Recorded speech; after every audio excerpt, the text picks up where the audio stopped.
اور کہنے لگا، تقریر چالو ہے اس کی، وجدتها وقومها يسجدون للشمس من دون اللہ، یہ اللہ کے علاوہ یہ سورج کی پوجا کر رہے ہیں. وزین لهم الشیطان اعمالهم، شیطان نے ان کے عملوں کو بہت خوبصورت بنا دیا ہے. فصدهم عن السبیل فهم لا يهتدون، یہ اللہ کے راستے سے ہٹ گئے ہیں اور یہ ہدایت یاب نہیں. اس کا مطلب یہ پرندے کو گفتگو کرنے کے لیے کہا جائے تو سب سے پہلے گفتگو کرے گا تو توحید کے اوپر گفتگو کرے، اس لیے کہ پوری کی پوری کائنات موحد ہے، اللہ کے حکموں پر چل رہی ہے. اور تم اگر اللہ کے حکموں پر نہ چلو، اللہ کے ساتھ کسی کو شریک کرو تو پوری کائنات سے الگ ہو جاؤ گے تم. اس مسلم نوجوان نے جو حرکت کی ہے اس کا اسلام سے کوئی تعلق نہیں، اس کا وہ پرسنل میٹر ہے. لہذا ایک مسلمان کے اس پرسنل میٹر سے پورے اسلام کو کٹہرے میں نہیں کھڑا کیا جا سکتا. اس نے ایسی حرکت کیوں کی؟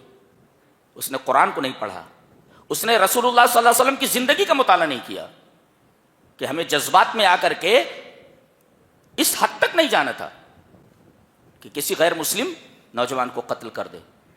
قانون تھا، قانون سے شکایت کرنی تھی. قانون اگر تاخیر کرتا انصاف دینے میں تو آپ صبر کرتے. صبر کا پھل اللہ کے ہاں رکھا ہوا ہے.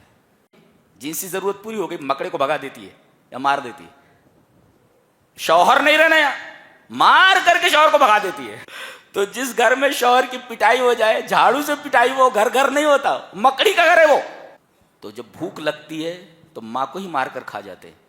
اس پوری تمثیل کے اندر آپ دیکھو پورے مغرب کے آئلی نظام کی عکاسی کر دی گئی ہے اس آیت کریمہ میں. پورا مغرب ایسا ہے، نہ وہاں شوہر کی قدر ہے، نہ شوہر کو بیوی کی قدر ہے. بچے اولڈ ایج ہوم کے اندر لے جا کر کے ڈال دیتے ہیں ماں باپ کو. جی پورا آئلی نظام بکھرا ہوا ہے. اور یہ وہ لوگ ہیں جو کہتے ہیں ہم دنیا میں سب سے زیادہ سویلائزڈ ہیں.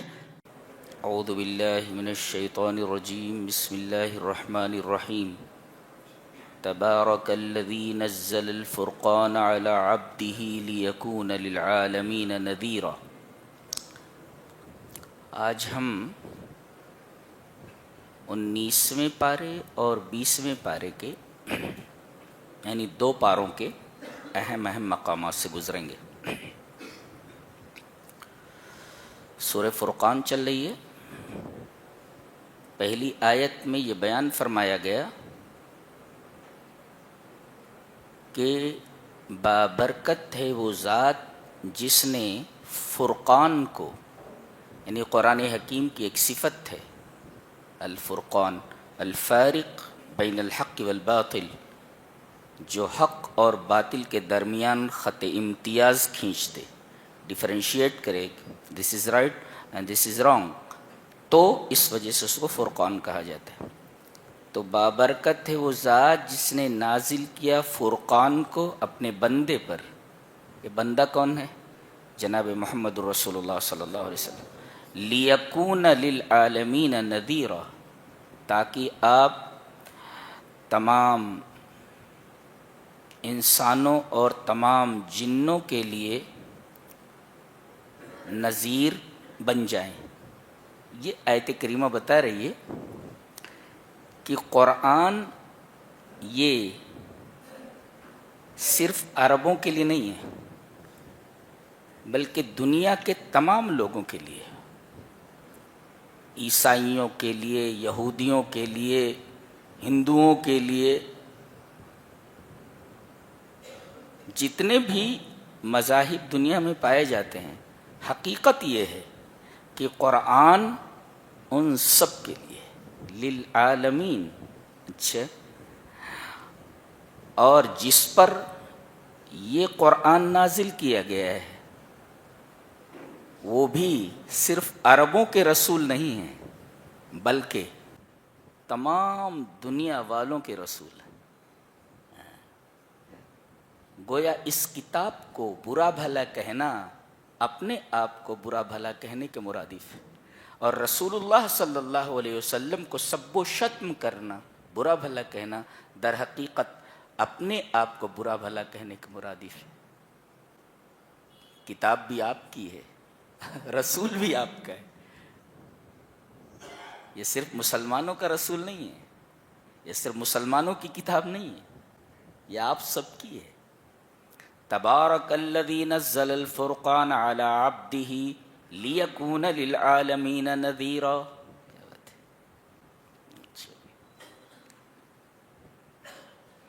اس کے بعد جہنم کا ایک منظر بیان کیا جا رہا ہے، فرمایا گیا وَإِذَا أُلْقُوا مِنْهَا مَكَانًا ضَيِّقًا مُقَرَّنِينَ دَعَوْا هُنَالِكَ ثُبُورًا، جب ان کو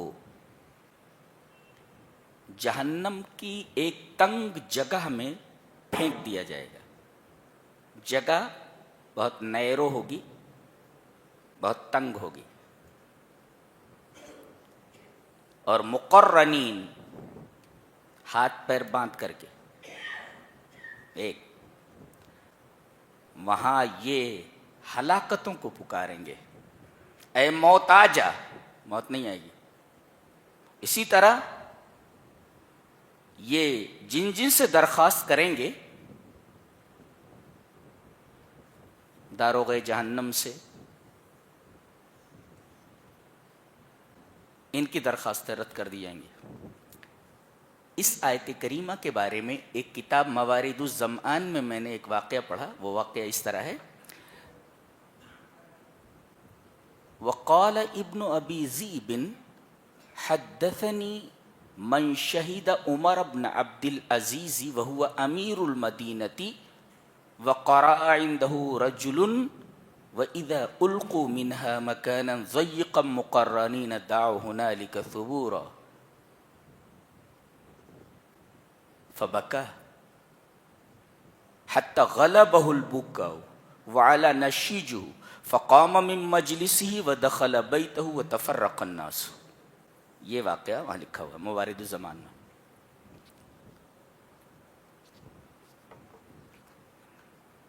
ابن ابی ذئب کہتے ہیں کہ مجھ سے یہ بات اس شخص نے بتائی جو حضرت عمر ابن عبد العزیز کی اس مجلس میں موجود تھا، جس مجلس میں ایک شخص آیا اور اس نے یہی آیت تلاوت کی کہ جب جہنمیوں کو جہنم کی ایک تنگ کوٹھری میں ہاتھ پیر باندھ کر جکڑ کر کے ڈال دیا جائے گا تو وہ ہلاکتوں کو پکاریں گے۔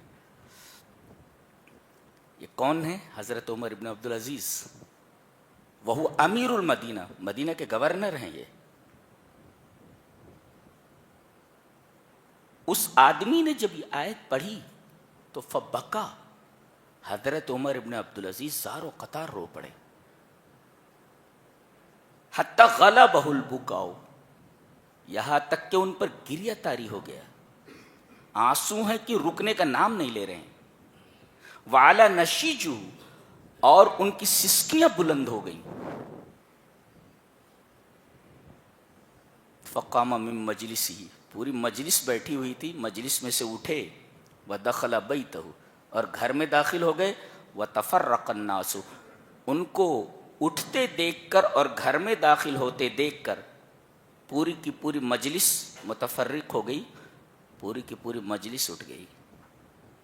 یہ مدینہ کا گورنر ہے، ایک آدمی نے اس کے سامنے یہ آیت کریمہ تلاوت کی تو روتے روتے بے حال ہو گئے، مجلس میں سے اٹھ کر چلے گئے۔ اب گھر میں جا کر کتنا روئے ہوں گے اندازہ نہیں لگایا جا سکتا۔ تو اس آیت کے تعلق سے یہ واقعہ موارد الزمان میں لکھا ہوا ہے۔ اس کے بعد فرمایا گیا قیامت کے دن ظالم اپنے ہاتھوں کو کاٹے گا اور بولے گا یا لیتنی اتخذت مع الرسول سبیلا، میں نے رسول کی بات مانی ہوتی، رسول کے راستے پر چلا ہوتا، یا ویلتا لیتنی لم اتخذ فلانا خلیلا، ہائے کاش میں نے فلاں کو اپنا دوست نہ بنایا ہوتا۔ نبی اکرم صلی اللہ علیہ وسلم کی ایک حدیث پاک ہے، عن ابی ہریرہ رضی اللہ تعالیٰ عنہ ان النبی صلی اللہ علیہ وسلم قال الرجل علی دین خلیلہ فلینظر احدکم من یخالل۔ حضرت ابو ہریرہ فرماتے ہیں کہ نبی اکرم صلی اللہ علیہ وسلم نے ارشاد فرمایا کہ آدمی اپنے دوست کے مذہب پر ہوتا ہے. جو دوست کا مذہب ہوگا اس مذہب کو یہ بھی اختیار کر لے گا. جو رنگ اس کے دوست کا ہوگا یہ رنگ اس کے اوپر بھی آ جائے گا. لہذا فَلْيَنْظُرْ أَحَدُكُمْ مَنْ يُخَالِلْ، تو تم میں سے ہر ایک آدمی کو یہ دیکھنا چاہیے کہ دوست کس کو بنا رہا ہے. اس لیے کہ قیامت کے دن وہ بولے گا یا ویلتا لیتنی لم اتخذ فلانا خلیلا، کاش کہ میں نے فلاں شخص کو اپنا دوست نہ بنایا ہوتا، اس دوست نے تو مجھے سیدھے راستے سے ہٹا کر کے غلط راستے کے اوپر لگا دیا تھا. تو بری صحبتوں سے بچنا چاہیے، ہمیشہ نیک لوگوں کی صحبت میں رہنا چاہیے. آپ کا دوست ہو تو نیک ہو، برے آدمی کے ساتھ کبھی بھی دوستی نہیں کرنی چاہیے. اس لیے کہ قیامت کے دن آپ کو اپنے ہاتھ کاٹ کر کے دانتوں سے چبا کر کے یہ نہ کہنا پڑے کہ کاش میں فلاں کو اپنا دوست نہ بنائے ہوتا. اس کے بعد نبی اکرم صلی اللہ علیہ وسلم کے تعلق سے فرمایا گیا وَقَالَ الرَّسُولُ يَا رَبِّ إِنَّ قَوْمِ اتَّخَذُوا هَذَا الْقُرْآنَ مَهْجُورًا. کل قیامت کے دن اللہ کے رسول صلی اللہ علیہ وسلم مدعی ہوں گے، اور مدعا علیہ کون ہوں گے؟ آپ کی امت. ان کے اوپر دعویٰ دائر کیا جائے گا. دعویٰ دائر کرنے والا کون؟ خود رسول اللہ صلی اللہ علیہ وسلم. اور کس کے بارے میں؟ قرآن حکیم کے بارے میں. کس لیے کہ اس قوم نے، میری اس قوم نے قرآن کو مہجور بنا دیا تھا. مہجور، ہجرہ کا مطلب ہوتا ہے چھوڑ دینا، لیکن مہجور کا ایک اور مفہوم ہے. آپ نے دیکھا ہوگا کہ ریلوے اسٹیشن پر پلیٹ فارم پر آگے کچھ ایسے مکانات بنے ہوتے ہیں، بعد میں وہ قابل استعمال نہیں ہوتے تو ان کے اوپر لکھ دیا جاتا ابینڈنڈ، یعنی اب اس میں کام نہیں ہوتا ہے. تو ابینڈنڈ کا مطلب ہوتا ہے مہجور، چھوڑا ہوا. اشارہ اس بات کی طرف ہے کہ دیکھو وہ مکان ریلوے اسٹیشن ہی پر ہے لیکن اب قابل استعمال نہیں رہا. ریلوے والوں نے، ریلوے انتظامیہ نے اس سے کام لینا چھوڑ دیا ہے. تو ایسے ہی یہ قرآن لوگوں کے گھروں میں رہے گا، لوگ اس سے استفادہ نہیں کر رہے ہوں گے. تو ایسے لوگوں کے خلاف نبی کریم صلی اللہ علیہ وسلم قیامت کے دن دعویٰ دائر کریں گے کہ میری اس قوم نے قرآن حکیم کو ابینڈنڈ کر دیا تھا، مہجور بنا دیا تھا. قرآن حکیم کو مہجور بنانے کے کئی طریقے ہیں، اس کی کئی انواع ہیں. ایک تو قرآن حکیم پر ایمان نہ لائے، قرآن کو چھوڑ دیا اس نے. اور ایک ہے کہ قرآن حکیم کو نہ پڑھے. تیسرے، قرآن حکیم کو نہ سمجھے. اور آخری چیز ہے کہ قرآن حکیم کو لوگوں تک نہ پہنچائے.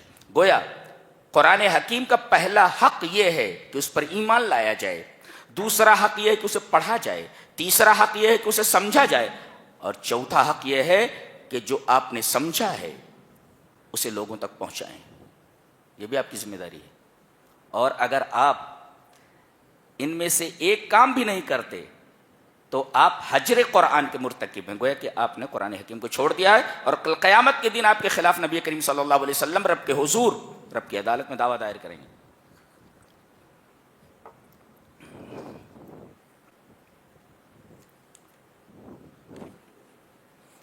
ایک بڑی پیاری بات کہی جا رہی ہے،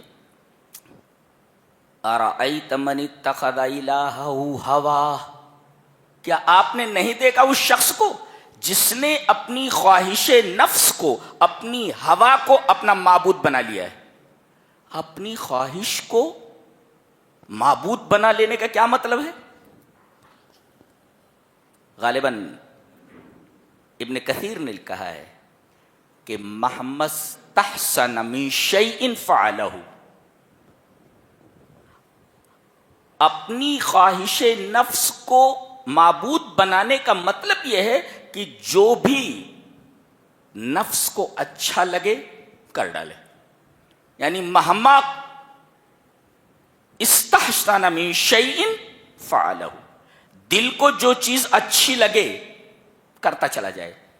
یعنی اینما قید انقاد، جہاں نفس لے جائے چپ چاپ جانور کی طرح اس کے پیچھے چلتا چلا جائے. گویا انسان اپنی پوری کی پوری لگام، اپنی لگام اپنے خواہش نفس کے ہاتھ میں دے دے. آپ کی خواہش نفس جہاں بھی آپ کو لے جانا چاہے آسانی سے لے کر چلی جائے. جہاں بھی دل کہے یہاں جانا ہے چلے جانا، یہاں جانا ہے چلے جانا ہے، یہ چیز کرنا ہے کرنا ہے، یہ چیز نہیں کرنا ہے نہیں کرنا. تو آپ نے اپنی پوری باغ ڈور، اپنی پوری لگام آپ نے اپنے خواہش نفس کے ہاتھ میں دے دی ہے. یہی مطلب ہے اپنی خواہش نفس کو اپنا معبود بنانا. ارأیت من اتخذ الہہ ہواہ. ہم لوگوں نے ایسا ہی کیا ہوا ہے.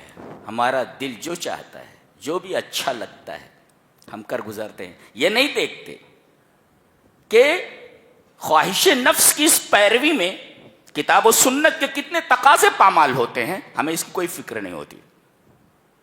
دل کا کہا آنکھیں بند کر کے مانتے چلے جاتے ہیں. یہ بڑی خطرناک بات ہے. یہ اس کے بعد ایک بڑی شاندار بات کہی جا رہی کہ ہر ایک کے اوپر بھروسہ نہیں کیا جا سکتا. توکل ہر ایک کے اوپر نہیں کیا جا سکتا. کس کے اوپر توکل کیا جائے بتایا گیا. سب کے اوپر توکل نہیں کیا جا سکتا. کس کے اوپر توکل کریں؟ وَتَوَكَّلْ عَلَى الْحَيِّ الَّذِي لَا يَمُوتُ. توکل اس ذات پر کرو جو زندہ ہے، جسے موت نہیں آتی. آج کتنے لوگ ہیں جو اس زندہ کو جسے موت نہیں آتی، یعنی اللہ تبارک و تعالیٰ کو چھوڑ کر نہ جانے کتنے آستانوں پر اپنی جبین رگڑتے ہیں کچھ حاصل کرنے کے لیے. کن کن کے اوپر تکیہ کیے ہوئے ہیں، کن کن پر بھروسہ کیے ہوئے ہیں. کہا جا رہا ہے کہ سب پر بھروسہ نہیں کیا جا سکتا. بھروسہ کس پر کیا جائے؟ وَتَوَكَّلْ عَلَى الْحَيِّ الَّذِي لَا يَمُوتُ. توکل کرو اس ذات پر جو زندہ ہے اور لا یموت، اسے موت نہیں آتی. تو بھروسہ کے لائق کون؟ بھروسہ کیے جانے کے لائق کون؟ جو زندہ ہے، جسے موت نہیں آتی. اور وہ صرف ایک ہی ذات ہے، اللہ تبارک تعالیٰ. بقیہ اور کوئی بھروسے کے لائق نہیں. آگے دیکھیں، عباد الرحمن یعنی رحمان کے بندے. یہ عباد اللہ نہیں کہا گیا اللہ کے بندے، بلکہ کہا گیا رحمان کے بندے. کیا مطلب؟ یعنی یہ بندے ایسے ہیں جن پر اللہ تبارک و تعالی کی رحمت خاصہ ہے، اور یہ اللہ تبارک و تعالی کی خاص رحمتوں کے مستحق. ہاں، اس وجہ سے ان کو عباد الرحمن کہا گیا. یہ اللہ کے ایسے بندے ہیں کہ اللہ کی خاص رحمت ان کے ساتھ ہے. کون لوگ ہیں؟ جن کے اندر یہ 11 صفتیں پائی جائیں. الگ ترتیب 11 صفتیں بیان کی گئی ہیں، اور یہ 11 صفتیں جن کے اندر موجود ہوں وہ عباد الرحمن ہیں، رحمان کے بندے ہیں. ایسے بندے جن پر اللہ تبارک و تعالیٰ کی خاص رحمت ہے، اللہ کی خاص نظر کرم ہے. وہ 11 صفات یہاں بیان کی گئی. ان میں ایک نمایاں صفت سب سے پہلے بیان کی گئی کہ وہ زمین پر بڑی عاجزی اور بڑے تواضع اور بڑی خاکساری کے ساتھ چلتے. وَإِذَا خَاطَبَهُمُ الْجَاهِلُونَ قَالُوا سَلَامًا. اور جب جاہل لوگ ان سے الجھتے ہیں تو انہیں سلام کہہ کر آگے بڑھ جاتے ہیں. کسی نے بڑا اچھا تبصرہ کیا ہے، ان العاقل لا يشتغل بمخاصمة الجہال. عقل مند آدمی کبھی بھی جاہلوں کے ساتھ بحث میں نہیں الجھتا. ٹھیک ہے بھائی، تو ٹھیک ہے، میرا پیچھے چھوڑ، میں تجھ سے بات نہیں کرنا چاہتا. اس لیے کہ وہ جاہل آدمی ہے، وہ بات کرے گا تو جاہلانہ کرے گا. لہذا عقل مند آدمی، خاص طور سے عباد الرحمن، کبھی بھی جاہلوں سے الجھ کر اپنے وقت کو ضائع نہیں کرتے. یہ ان کی نمایاں خصوصیت ہے. اچھا، اس کے بعد فرمایا گیا کہ جب ان سے کوئی گناہ ہو جائے، یہ ایک نکتہ یاد رکھو، یعنی رحمان کے بندوں سے بھی گناہ ہو جاتا ہے. ہم سے گناہ نہیں ہوتا؟ ہوتا ہے. تو رحمان کے بندے وہ ہیں جن سے گناہ بھی ہو جاتا ہے لیکن گناہ پر اصرار نہیں کرتے. گناہ ہو جاتا ہے وَلَمْ يُصِرُّوا عَلَى مَا فَعَلُوا, اپنی گناہوں کے اوپر اصرار نہیں کرتے. عباد الرحمن کا یہ مطلب نہیں ہے کہ ان سے گناہ نہیں ہوتا, گناہ ہوتا ہے مگر اپنے گناہوں پر وہ مصر نہیں ہوتے, اس پر مستمر نہیں ہوتے, ان کا یہ گناہ مسلسل نہیں ہوتا. بتقاضائے بشریت کوئی گناہ سرزد ہو گیا تو کیا کرتے ہیں, بتایا گیا وَمَن تَابَ وَعَمِلَ صَالِحًا فَإِنَّهُ يَتُوبُ إِلَى اللَّهِ مَتَابًا. یہ توبہ کر لیتے ہیں. وَمَن تَابَ, جو توبہ کر لے, وَعَمِلَ صَالِحًا, اور پھر نیک عمل کرنے لگے. دیکھو گناہ ہوا, توبہ کر لیا, توبہ کرنے کے بعد یہ کیوں کہا گیا کہ توبہ کر لیا, اللہ مجھے معاف کر دے, توبہ کر لیا پھر عمل صالحا, نیک عمل کیا. یہ توبہ کرنے کے بعد نیک عمل کیا, اس کا کیا مطلب ہے؟ توبہ کے بعد نیک عمل کا جو حوالہ دیا گیا ہے اس کا مطلب یہ ہے کہ آدمی توبہ کے بعد جب نیک اعمال کرنے لگتا ہے تو ھذا یدل علی صدق توبتہ, تو یہ نیک عمل اس کی سچی توبہ کی دلیل ہوتا ہے. مطلب یہ ہوا گناہ ہو گیا, توبہ کر لیا, اور توبہ کرنے کے بعد نیک اعمال کرنے لگا, تو یہ نیک اعمال کرنا توبہ کے بعد اس بات کی دلیل ہے کہ اس کی یہ توبہ سچی ہے. یدل علی صدق توبتہ, اس کی توبہ کی سچائی کے اوپر کہ اس کی توبہ سچی ہے, اس پر دلیل ہے. لہذا گناہ ہو جائے تو فوراً توبہ کرو, توبہ کرنے کے بعد نیک عمل کرو. یہ نیک عمل کرنا اس بات کی دلیل ہوگا کہ آپ کی یہ توبہ سچی ہے. نہیں تو گناہ ہوا, توبہ کر لیا, پھر گناہ کر لیا, پھر توبہ کر لیا, پھر گناہ کیا, پھر توبہ کر لیا. یہ مذاق ہے توبہ کے ساتھ, یہ مذاق ہے توبہ کے ساتھ.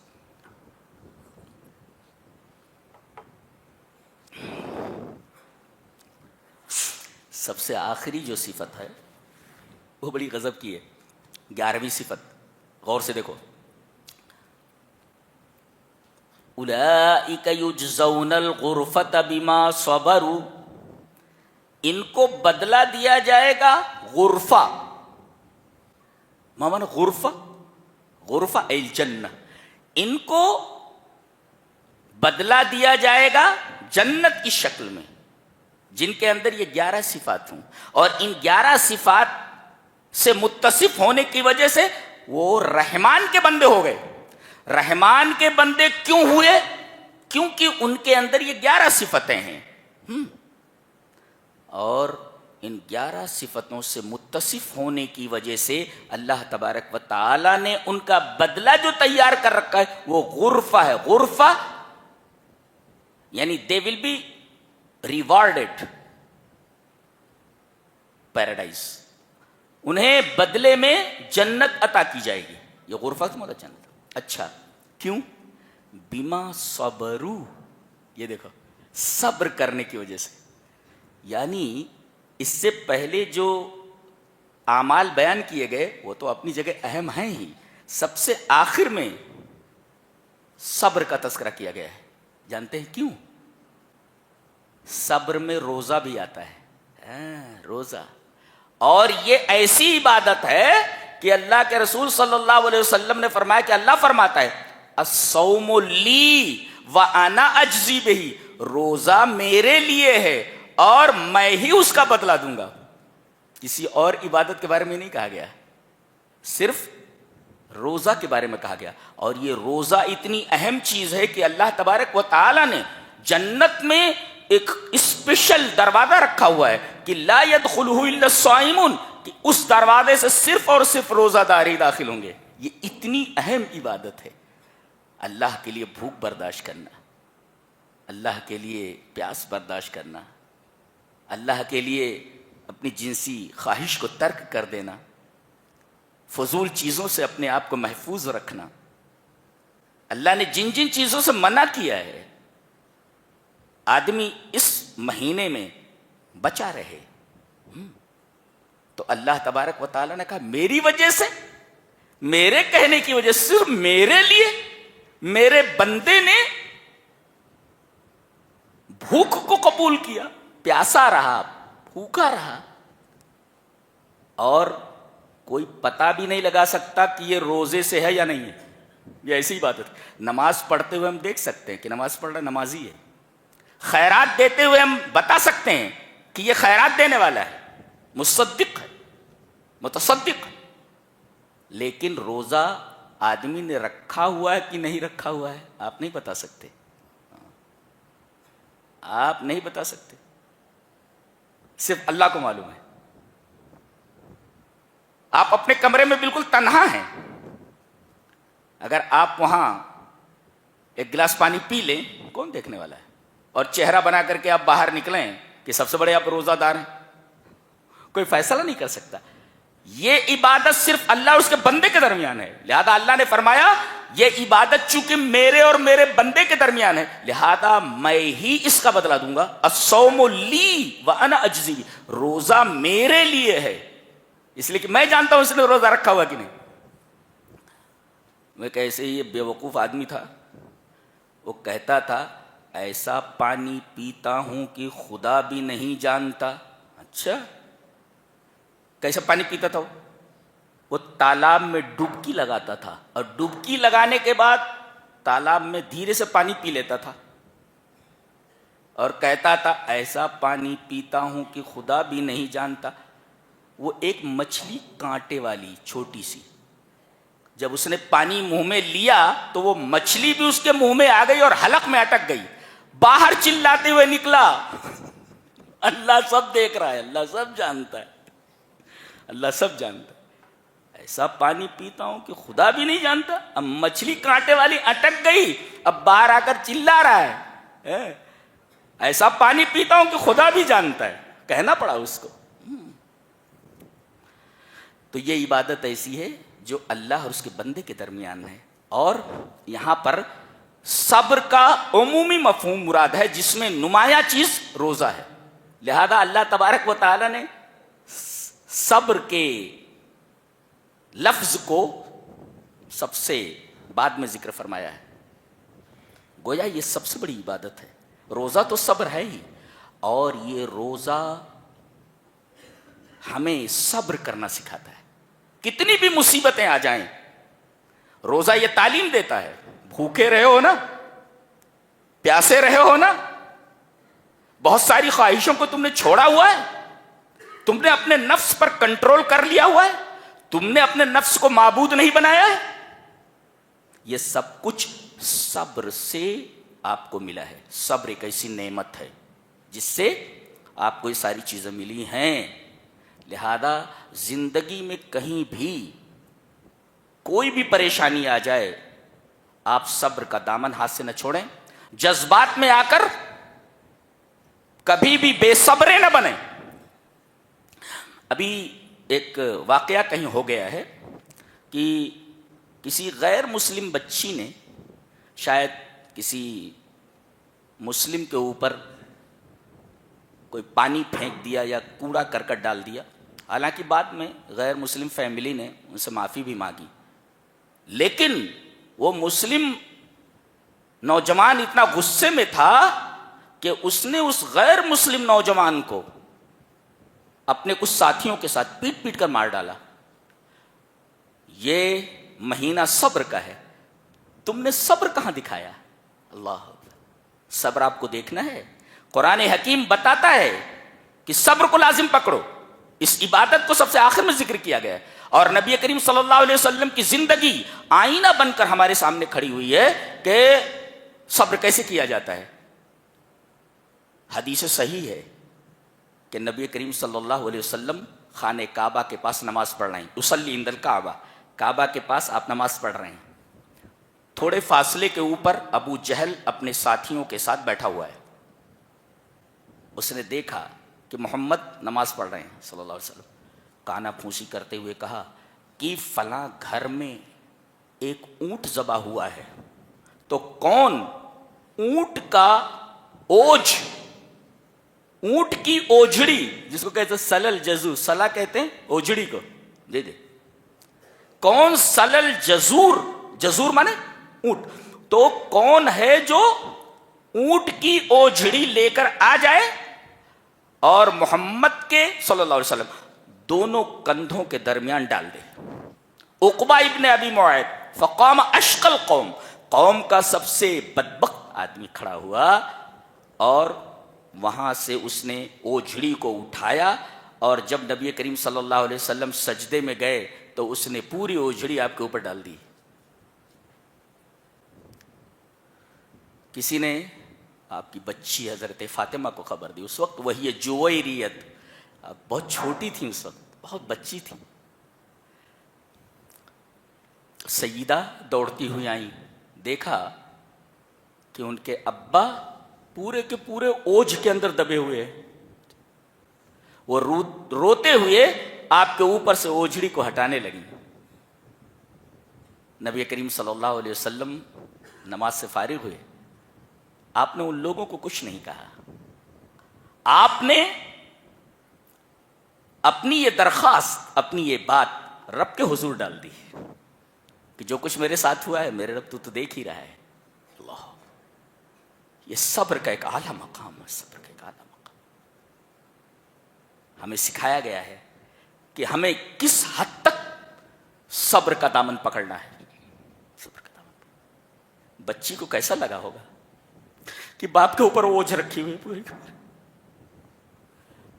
جس کے بارے میں نبی کریم صلی اللہ علیہ وسلم نے فرمایا فاطمہ میرے جگر کا ٹکڑا ہے. بولے آپ حضرت فاطمہ رضی اللہ تعالی عنہ کی سیرت پڑھیے. نبی پاک صلی اللہ علیہ وسلم کو بڑی محبت تھی ان سے، بڑی محبت تھی. جب آپ ان کے گھر جاتے یا حضرت فاطمہ آپ کے یہاں آتی تو آپ بیٹی کے لیے کھڑے ہو جاتے تھے. اندازہ لگائیے جس کے لیے رسول کھڑا ہو جائے بیٹی کا کیا مقام ہوگا. کھڑے ہو کر کے آپ ان کی پیشانی پر بوسہ دیتے اور اپنے بغل میں بٹھا لیتے تھے، اور کبھی کبھی تو ان کے کانوں میں کچھ بولتے رہتے تھے. اتنی محبت کرتے تھے.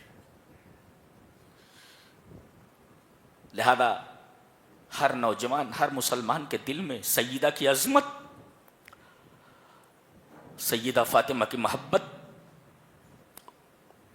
اور ان کی عظمت ہونی چاہیے.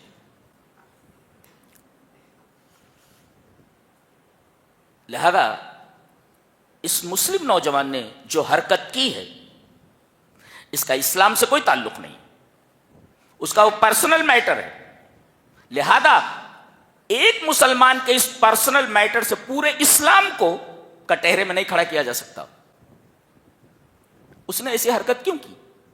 اس نے قرآن کو نہیں پڑھا، اس نے رسول اللہ صلی اللہ علیہ وسلم کی زندگی کا مطالعہ نہیں کیا کہ ہمیں جذبات میں آ کر کے اس حد تک نہیں جانا تھا کہ کسی غیر مسلم نوجوان کو قتل کر دے.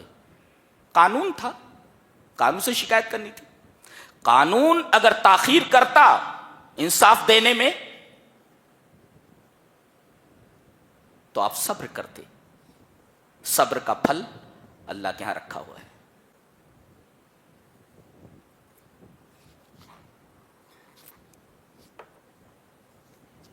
آگے سورۃ الشعراء ہے، اس میں آپ دیکھیں گے کہ تقریباً 7 انبیاء کرام کا تذکرہ ہے. جی جی. اور جہاں ان کا بیان ختم ہوتا ہے ایک آیت کریمہ رکھی جاتی ہے بار بار، وَإِنَّ رَبَّكَ لَهُوَ الْعَزِيزُ الرَّحِيمُ. اللہ کی ایک صفت آتی عزیز اور دوسری آتی ہے رحیم. عزیز مانے غالب اور رحیم مانے رحم کرنے والا.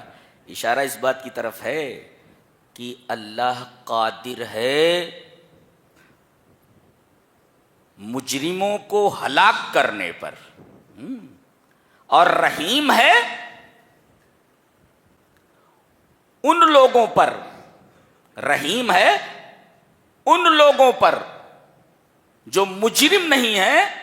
تو گویا عزیز ہے، غالب ہے اس بات پر کہ مجرم کو ہلاک کر دے، اور رحیم ہے کہ جرم کرنے کے بعد بھی آدمی کو ڈھیل دیتا رہتا ہے. یہ اس کا رحم ہے. ایک مطلب اور، عزیز ہے جو لوگ ایمان نہیں لائے، اور رحیم ہے ان پر جو ایمان لائے. العزیز